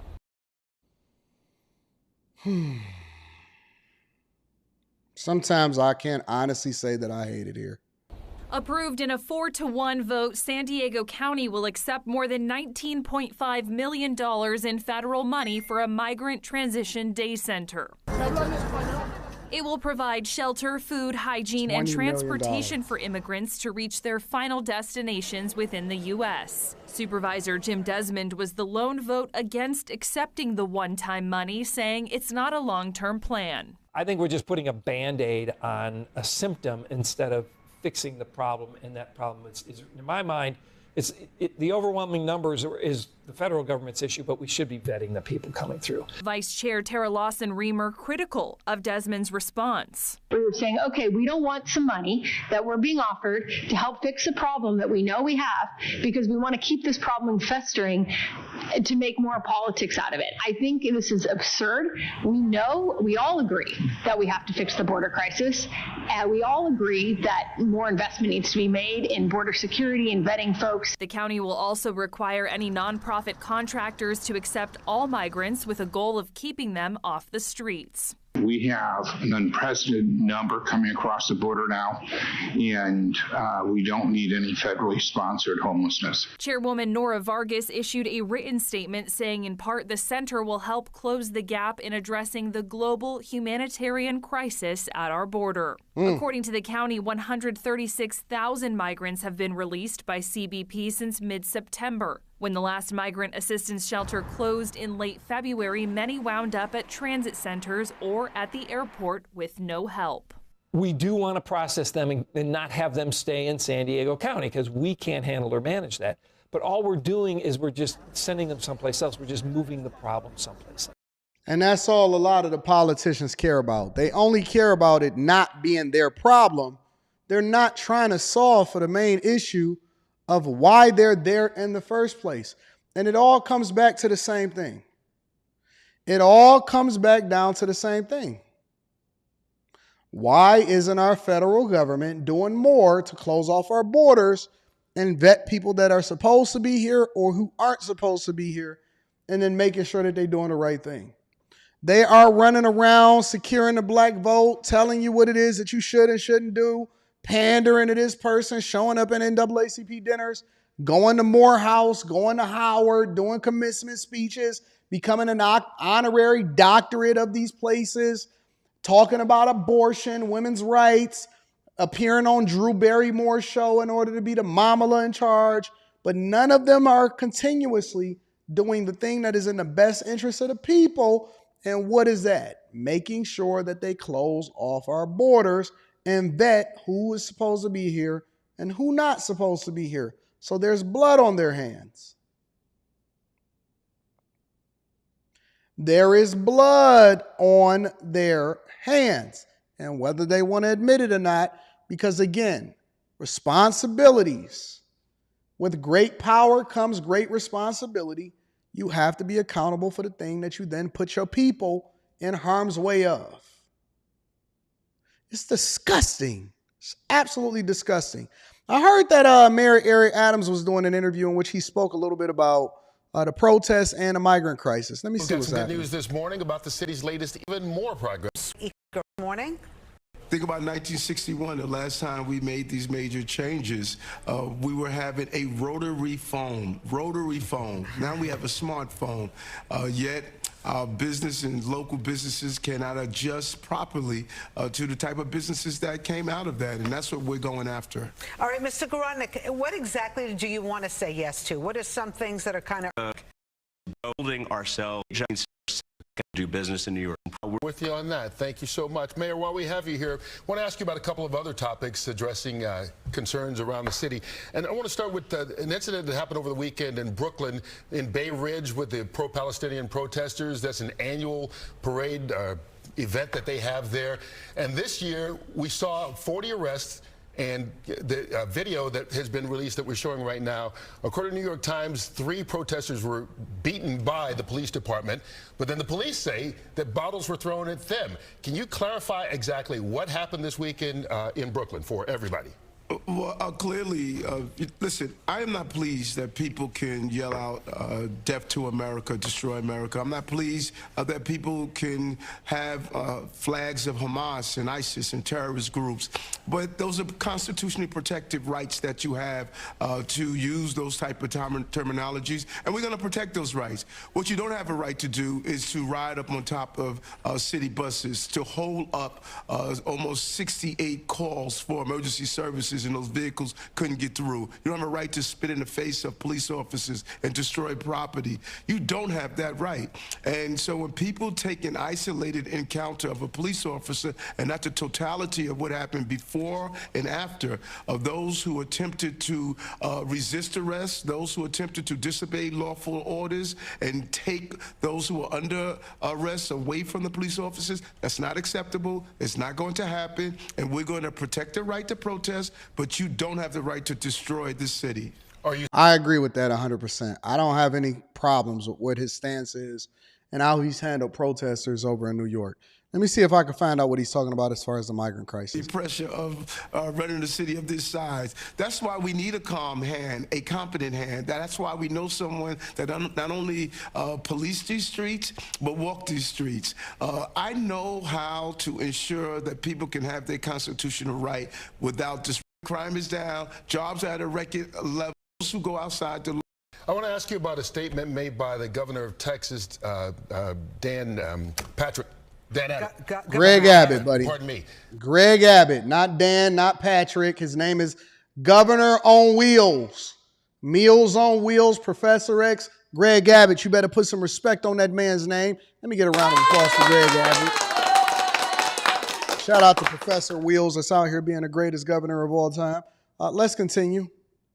Governor Abbott down there at the NRA convention over the weekend, he said he's going to continue to send more migrants to sanctuary cities, implying New York City as well. Your take on that? Well, first of all, it's unfortunate that he would rather not collaborate with the other municipalities like Chicago, Denver, Los Angeles, so that we can have a unified voice to call for the authorization to work and call for the proper funding. That's what we should be doing. And for him to take that stance, sanctuary cities, that law has nothing to do with migrants and asylum seekers. I cannot make that clearer. People are paroled into this country legally. They should be able to have the dignity to work, and it should be funded by the national government. Cool. Then take it into your, go ahead and get it in. Go ahead and take them into your city. Point that out, because that's one point we keep bringing up every time we talk to you. It's a federal issue that's been kind of dumped on the states and the cities. Better be careful. You know Biden is going to slap you help with from the federal government. You talk to them. Are you getting anywhere? And not what we should be getting. But keep in mind, while we're calling for that, we're not sitting on our hands. We were able to handle 194,000 migrants and asylum seekers that came into the city. We put in place smart decisions that we're down to only a little over 60,000 that are still in our care. A large number have gone on to the next leg of their journey. So we're not just sitting back. Yes, we need help from the federal government. What the heck does that mean? Somebody keep me informed and keep me up to date. What does that mean?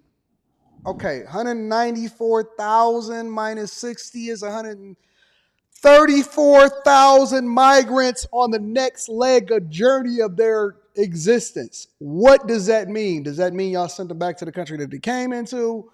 That they now have work authorizations, that you're no longer on the payrolls, that they taking up jobs, that they out here DoorDashing under somebody else's ID? What exactly does that mean as far as 134,000 migrants on their way to the next leg of their journey? What does that mean?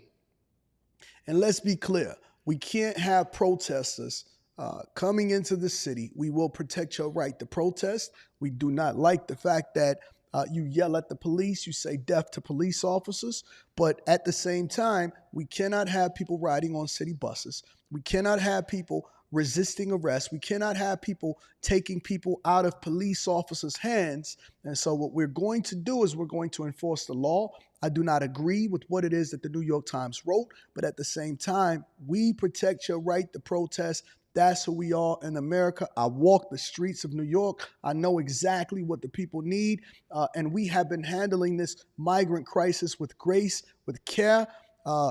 Governor Greg Abbott down there in Texas, he refused to work together and hold hands with us over in LA, over in Chicago. Shout out to Brandon Johnson over in Chicago. Shout out to Mike Johnston over in Denver. Shout out to Karen Bass over there in LA, Atlanta. And what we're calling for is more federal assistance to make sure that we can get these migrants on the next journey, on the next leg of their journey. We have handled at least 194,000 migrants that has been in our care. And even though we have not gotten the federal assistance that we think that we need, we're not just sitting on our hands. We're not just waiting for Biden and the Biden administration to continue to help New Yorkers. New Yorkers, what we do is we come together. We came together in 9/11. We came together in the pandemic. We came together in the recession. And we're coming together with this migrant crisis. And I know what the people in New York need. All right. So I don't care what's going on. We're going to do what we do while at the same time asking the federal government for assistance. That's what he just said. Word for word. That's literally what he just said. Word for word. Listen to him. Look, watch this.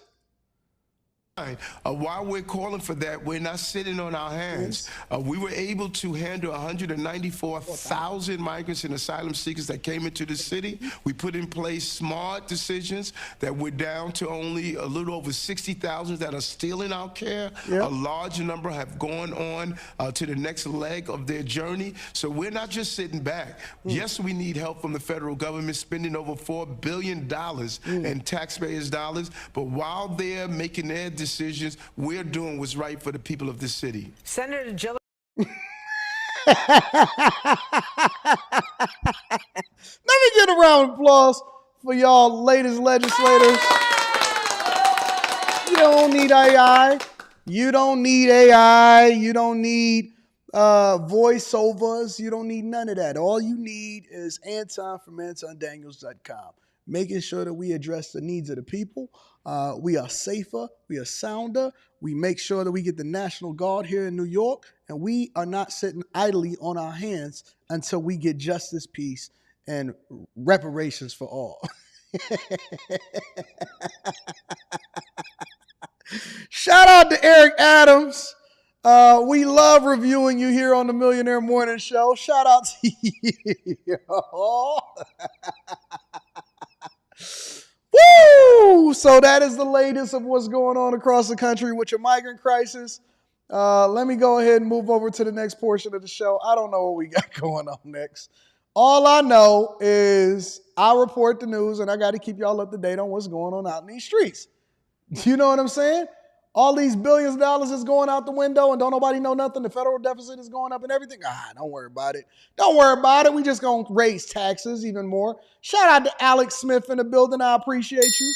Thank you for holding me down. Also says, Anton, I've been reaching out, trying to be a part of the Chasers. What do you mean you've been reaching out trying to be a part of the Chasers? The link in the description or that's pinned to the top of the chat ain't working for you, big dog? Hit the link at the top of the chat. Tab into the Patreon or down in the description. It's a tier that's open for you. Are you not a part of Stock Club, big dog? Come on, Alex. What you waiting for? What you mean you've been hitting me up? Anton, I've been reaching out trying to be a part of the Bag Chasers.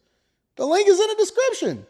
Hey, your car, somebody, Osriel, anybody, drop the link in the description for my dog Alex Smith in the building. Shout out to Mender. Says happy hump day to my favorite. Oh, man, you deserve a round of applause. My favorite content creator. You make my 9 to 5 shift fly by. Pew. Thank you. No, thank you, Manders. My snow queen. She's my queen to be.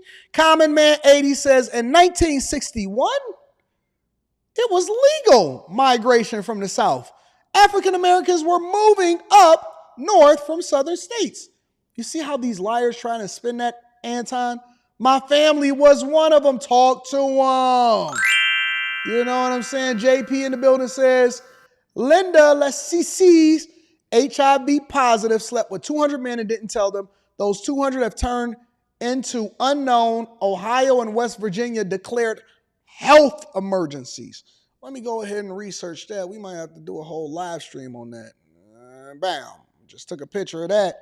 We're going to be revisiting that. Make sure y'all send me that article also so that I don't forget about it. I appreciate you, big dog, and thank you for holding me down. Thank you to everybody that support the platform, hitting a like for the YouTube algorithm, subscribing to the channel, and turning on your notifications. It does not go unnoticed, especially my queen to be. All right, y'all, let's get over into the next part of the show. You know what it is. Let's see. Oh, we have defeat. Not defeat, not the feet that I have on my feet in my shoes, but the union. Sean Fain. Lord Sean has experienced defeat. I was born in it. You merely adopted the dog. I was born in it. I ain't never seen the light. Shout out to Sean Fain. They thought that the people over there in Alabama and over there at these other plants was going to dictate what was happening over there at Mercedes. Volkswagen did it. The UAW up in Detroit did it. The big three did it.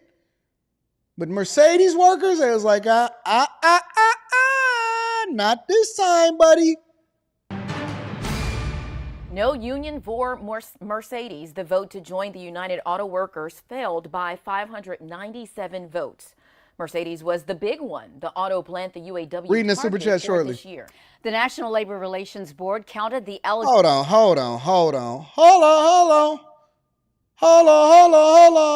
Okay, wait a minute. Listen. I'm all for diversity, equity, and inclusion. And I know my snow hairs, not my snow bunny, but my snow hairs believe that they deserve a job too. But let me tell you something. I don't know who called off work, and I don't know what's going on in the South. I know Miami got their news anchors together. I know New York got it together. Chicago, shout out to Mugo.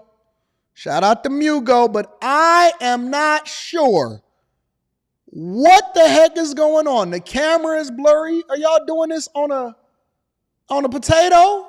What kind of camera is this? Why is the camera so blurry? I'm looking at myself on the Millionaire Morning Show.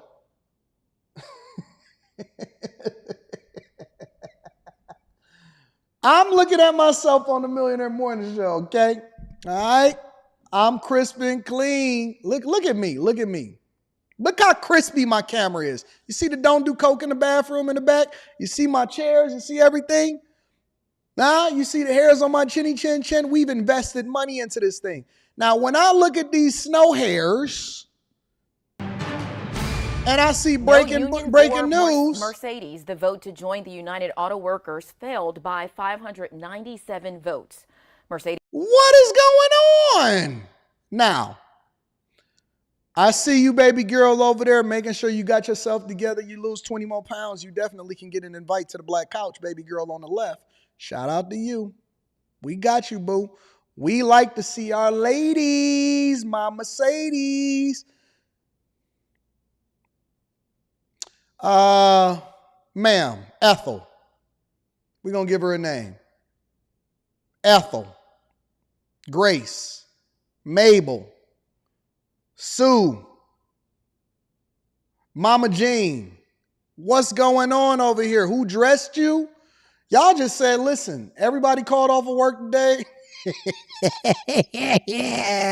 Ethel said, I'm here. I just got off vacation. I ain't even thinking about nothing except for coming in and doing the news because I don't miss. Ethel must be a bag chaser. Let me go ahead and get a round of applause. Ethel said, I'm going to put on whatever it is that I first touch in my closet, and we going to go ahead and get this news on. And now, Ethel, I know how old you are also. Let me say this also. I know, Fa Brown said it's Pam, Gretchen, Gertrude, Rosemarie. I know how old you are. You know how I taught my bag chasers to identify the things. And now let's be clear. I don't old shame because we all going to get old one day and we may still need a job. Who knows? You know what I'm saying? But let me just say this one thing for sure and two things is for certain before we get into this, because I get easily distracted, and my ladies know I get easily distracted, both by the ones that do it right and both by the ones that do it wrong. Ethel, Gertrude, it's the neck. It's the neck. And she got that old school hairdo. That's crazy. Hey, somebody find her Instagram and let me know what she had so I can invite her and ask her how she's still holding on and competing against these young girls. Was the big one, the auto plant the UAW targeted for this year. The National Labor Relations Board counted the eligible 5,075 votes this afternoon. Each side does now have 5 business days in which to file objections. ABC 3340's Aaron Wise is in cold. This is why they don't want to give me my money. This is why they don't want to make me prime time. I actually had a producer reach out to me and say, Anton, we're interested in bringing you in for a read. I said, you sure? It might go like Cameron on CNN. It might just go just like Cameron on CNN. You know what I'm saying? Look at this. Look at the neck. Look at the neck. Look at the neck. Look, y'all. This woman is supposed to be over there in Florida on a boat somewhere in Naples. She's supposed to be in Naples or in Tampa, enjoying her great-grandchildren, making sure that them kids is taken care of, and taking them out for ice cream. And you know she a good grandma because the kids can do no wrong, and they behave in front of her because they know that she's going to take them out for ice cream and some chicken nuggets later. There's no reason why this woman should be on here with at the very least, you got to get a hair do-over. You got to get your outfit done over. I don't know where they gave you that shirt from, baby girl. You got your gym necklace. Jesus Christ, this is crazy. What is going on in the news today over in Tuscaloosa? Tuscaloosa. What y'all got going on over in Tuscaloosa? Jesus. She was 29 in the summer of 1990. Yeah, right. In 18.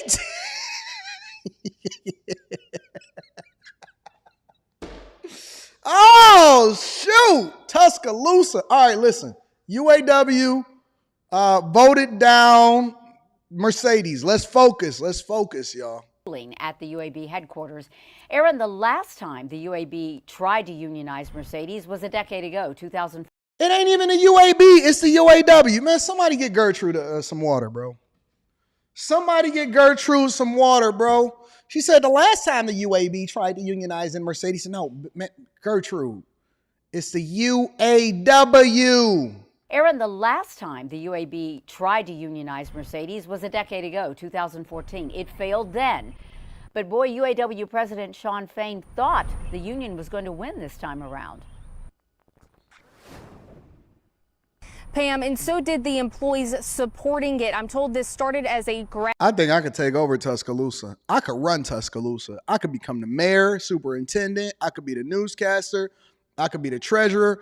I think I could take over Tuscaloosa. I think that they'll rock with Anton from AntonDaniels.com. Grassroots effort within the plant to get to that 30% threshold needed to bring on this vote. One employee tells me there's been a lot of pressure within the company over the last few weeks to vote no.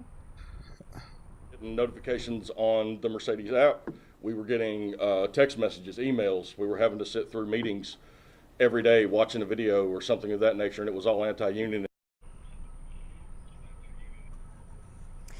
Rick Webster believed that those consistent messages from the company would actually play in the favor of the union, but clearly it did not. The company has denied any claims of interference or retaliation during the election.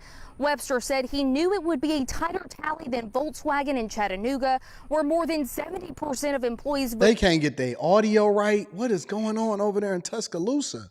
What is this, ABC 3340? Shout out to ABC 3340. Good God. Yes, for Webster, it may not be the end of the road with the union. I would definitely try again. I don't know what that looks like with the new legislation that just was signed by Kay Ivey. So I would actually have to read into that and see, what that would look like for us. But yeah, I would definitely be interested in trying again. Now, Governor Kay Ivey has made her stance on unionization very clear. Ooh, look at the Bigums in the background. What is happening in Tuscaloosa? Y'all see that in the background? Hold on, because I be paying attention. Look. Now, Governor Kay Ivey has made her stance on unionization.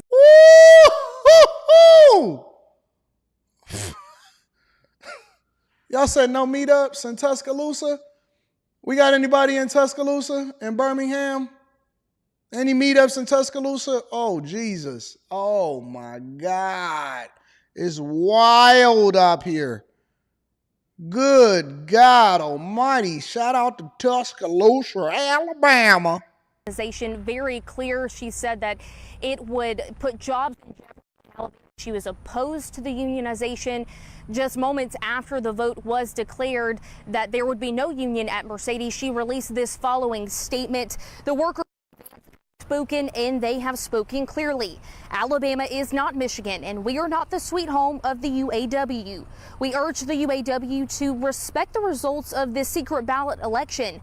I am proud of Alabama, and that is the home of some of the greatest automakers in the world.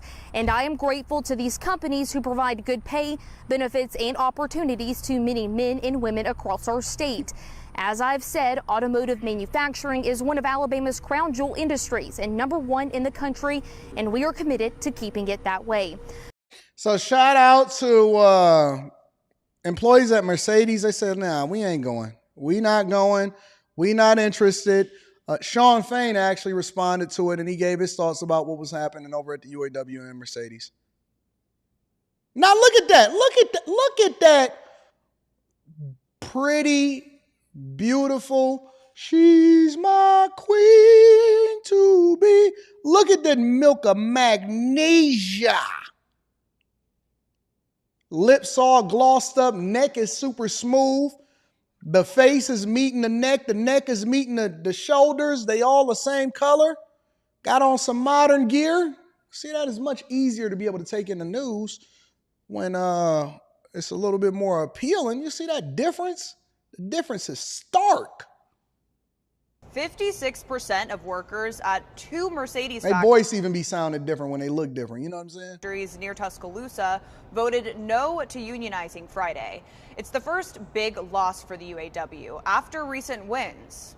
Just last month, Volkswagen workers in Chattanooga, Tennessee, overwhelmingly voted to join the UAW. The union also secured pay raises and better pensions for workers at General Motors, Ford, and Stellantis last year after weeks of strikes.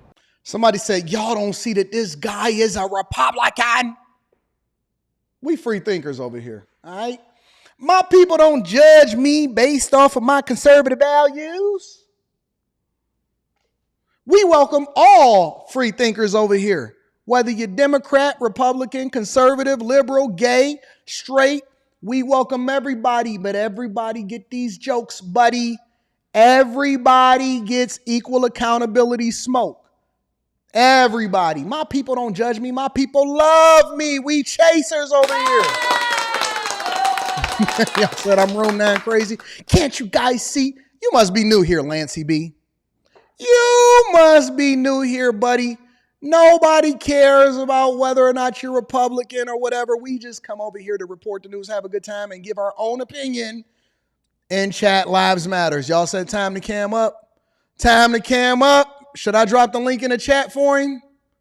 We got to keep time, y'all. We got to keep time. We got to keep time. Why do y'all, let me ask y'all a question before we get into Sean Fain's statements. Do y'all like being in an echo chamber, or do you want to be in a space where people think differently than you? Do y'all want to even be in a family where everybody just sees things the same way? He the new guy in the class? I know. Don't worry about it. He thought he was doing something, did he? Hey, he thought that he was breaking some new news to us. Don't you understand that this guy must be a Republican?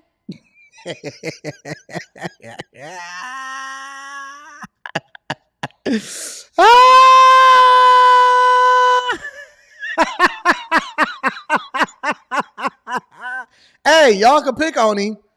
Y'all can pick on him, but do not time him out. Do not time him out, okay? Do not time out the new guy. He was not disrespectful. He did not say anything overly disrespectful for me. The only thing he did was try to alert y'all to the fact that I might be conservative. You are free to have your own opinion here.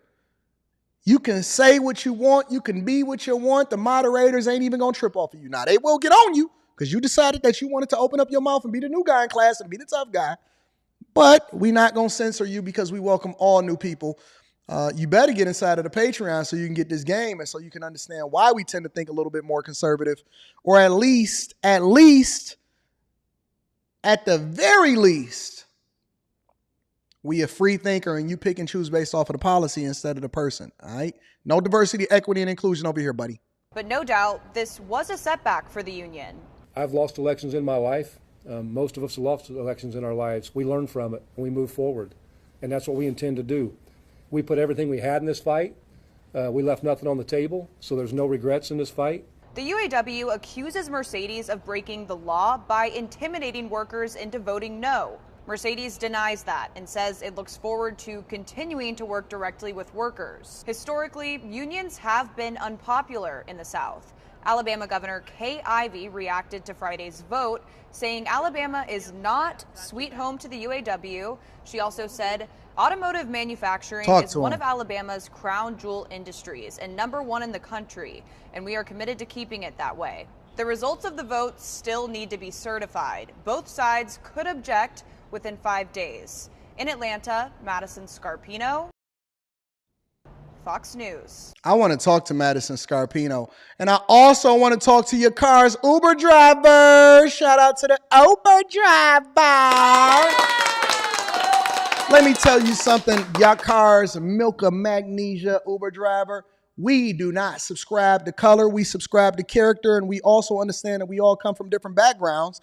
And so we're going to have differences of opinions. But the way in which you ultimately become the better person is you compare and contrast your experience against something that somebody else is communicating to you. And it doesn't mean that you have to agree. But at the same time, I want to take the best from everybody, and I'm open to the possibility that I'm wrong. And that's why we free thinkers, because I want people to inform me on what's going on out in these streets. And let me also say this, because for whatever reason, y'all think that just because people lean more towards conservative or liberal, that means that they're not going to vote on their own best interest. If there was a person that was on the Democratic side that had better policies to lead the country, depending on whatever it is that the country was going through at that particular time, I would vote for them because they had the best policy. I have voted Democrat and liberal. I've actually voted for our mayor here in Detroit at different points of his career in order to ensure that he stays in office because he's doing the best job of any mayor that I've seen in the city in my lifetime. And he just so happens to be Democrat.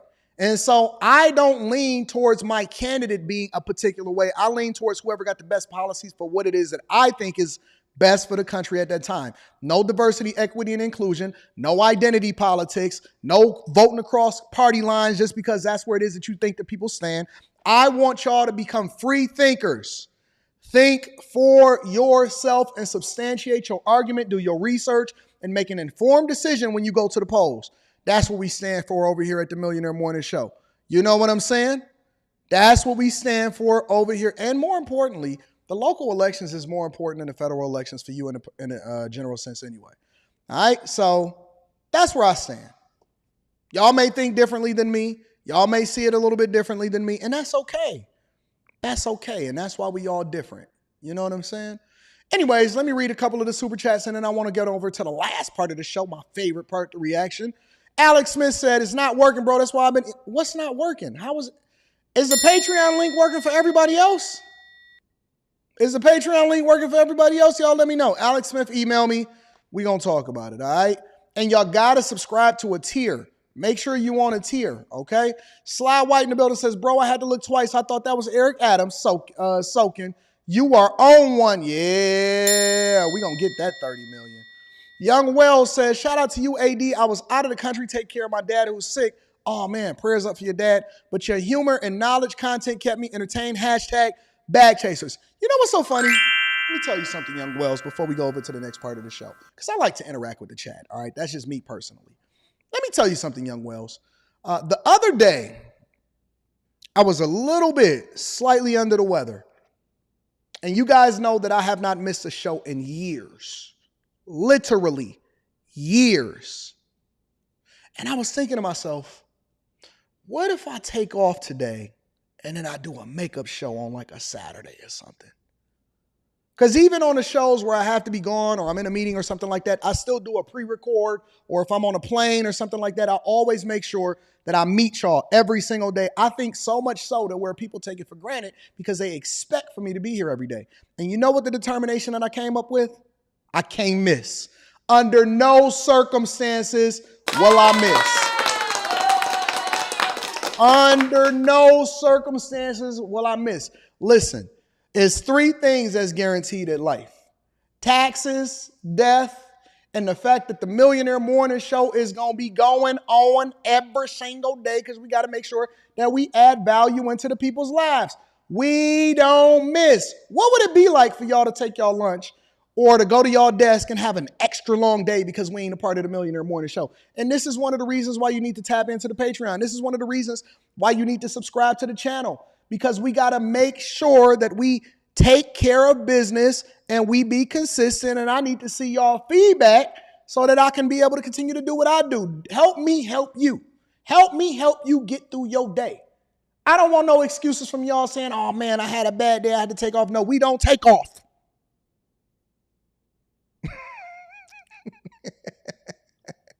Shout out to you guys, all right? Shout out to the people that's in the building. Shout out to Young Wells. No matter where you are in the country, you're going to get this work. J. Ben says, Merck channeled their interkinnic mother big three. It's just big me. You know what I'm saying? Shout out to my dog, J. Ben. Well Building Journey says, Ethel Penelope Gertrude. That sounds just like her name. I bet you her name is Gertrude, somewhere in there. Courtney Smith says, Anton, I thought you had us watching Mama's Family for a second. Man, listen, let me tell you something. We in this building.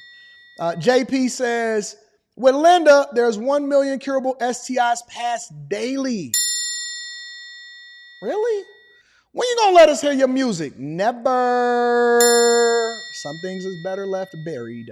Amen01 says, this is why you will get that 30 million. Hallelujah. My girl Messi is in the building. Anton, thanks for the love on the live stream last night, even though 2K was being shady. Great show. Your consistency is admirable, sir. Well, thank you, Messi, because you are gorgeous out here in these streets. J-Rock24K says, I don't know why, but when when you fell through the floor, still got me dying. Love, brother. Oh, you remember that, huh? Okay. That was a little bit. I see y'all. Y'all been watching. Y'all been paying attention to some of my old shows. We here. We in the building. Again, make sure y'all subscribe to the Patreon. Take care of business. Be on top of things. All right. Last but not least, I want to get into a reaction video that somebody sent me. And it's about work culture. So this man in particular is explaining to us why nobody wants to work anymore, particularly Gen Z. Again, nobody wants to work anymore, particularly Gen Z. Make sure you hit a like for the algorithm, subscribe to the channel, and turn on your notifications. Let's see what's happening out in these streets, y'all. Good morning. Today I wanted to talk about this meme that's been going around for a couple years now. The meme. Homie got the he got the steering wheel that's ate up. That you've been driving so much that the leather's starting to fall off that joint. Let me give him a shout out. So I always like to acknowledge the content creators. Make sure y'all go and check out their channel.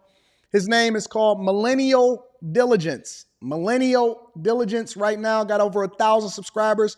possibly monetize. So go and check out his channel, subscribe to his channel, tell Time Dog that you sent them if you just so happen to watch this video. So shout out to the content creators. His name is Millennial Diligence. Let's get to it. Team of young people, particularly Gen Z, who don't want to work anymore. Nobody wants to work anymore. I think these generalizations get pushed by the media a lot as kind of this miracle salve or just a miracle excuse for what's going on that kind of masks a larger problem. And I don't think you can pin it on one particular issue about how younger people aren't motivated to work. But I think a big part of it is they're seeing, especially Gen Z, are seeing how badly the millennials got scammed and conned into the whole get a degree, get a good job trap. I never understood that logic. I never understood that sentiment that somebody got scammed and conned and to get a degree, get a job trap. How is that a trap? I think the problem is that a lot of these people are complaining about the fact that they overpaid for their degree in a curriculum that didn't pay much money. So if you went and got a basket weaving degree, then you're going to be in trouble. If you went and got a liberal arts degree, it's a possibility you might be in trouble. If you went and became a social worker, but you came out with $150,000 in debt, guess what? You might be in trouble. I've seen people go and get doctorates in studies that had nothing to do with nothing. If you went and got an African-American studies degree and you couldn't leverage it or use it to make more money, but you paid a whole lot of money as a result of it, you decided you didn't want to go to community college because you was too good for it. Nobody got scammed as far as being a millennial. Let's be clear. You made an informed decision. You had to go into the financial aid office. You made sure that you signed the papers. You went and bought some Timberlands. You partied with your friends. You went and you halfway studied. Some of y'all never even got a degree. And so now you got these student loans and then you want to act like somebody stole your puppy. No, that's not what happened. What happened was you made a bad decision and or you had this dream. You wanted to be an architect. You wanted to be a software engineer. You wanted to be a doctor. You wanted to be a lawyer. You wanted to do these things.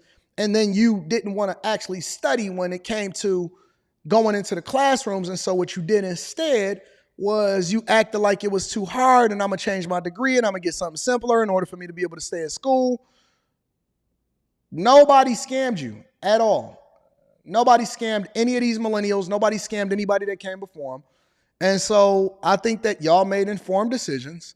And for some reason, you didn't manage your money correctly. You didn't manage your education correctly. And so now you got to pay for it. And I tell people all the time, the decisions that you make when you're younger is basically what happens or whether or not you're going to really be that man or that guy when you get older.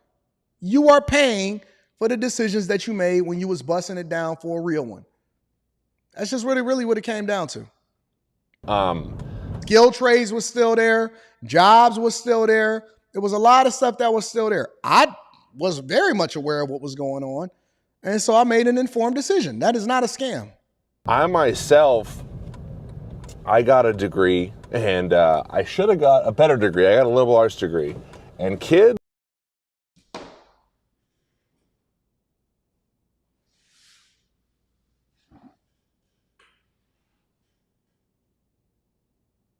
I seen somebody say the other day that it's a travesty to see older white men of this generation still making the same mistakes, although they had a leg up above everybody to make an informed decision.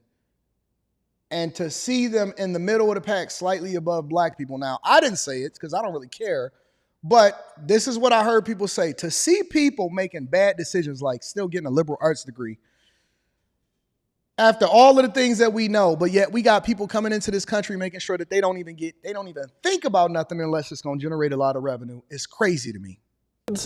Don't let your kids get liberal arts degrees because that's a huge mistake. So I hold my hand up there. That was my fault. I was a young, stupid kid chasing a dream. I wanted to be a videographer. I was for a few years, but man, video doesn't pay. So getting back to the first point, I think Gen Z is looking at the millennials and saying, oh, we don't really want to waste 10 years in the rat race like they did, paying off loans and stuff like that. So we're going to do our own thing. Now, that's not to say that some of them aren't just lazy, including a lot of the millennials are lazy too. I get that. That's a fact. Whoa. And so we always like to skip over the fact that a lot of these people is just lazy. And it's Instagram culture. So you see people. I did a video yesterday as I was walking out of the office. Because I was walking into the office. I came into the office at 5:55 a.m. yesterday. And I left out of the office at 8 p.m. yesterday.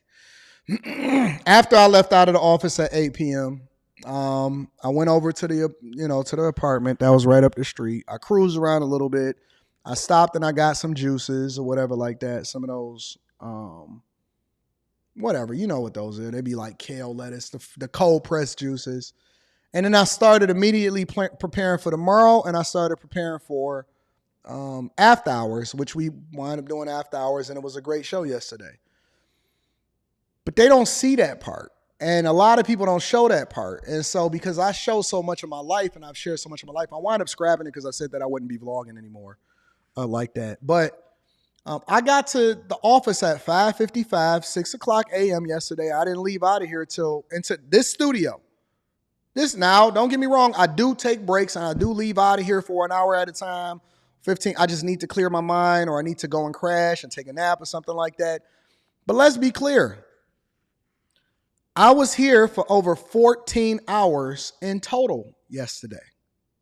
14. That's the non-glamorous part. That's the working. I still got corporate America. I still got to do conference calls. I still got to do coaching. I still got to take care of business. And so when you then see me pull up and what I pull up, that ain't, and people say, oh man, how you got it? You just got lucky. No, I grind. I hustle. I push. I grind. I hustle. I push.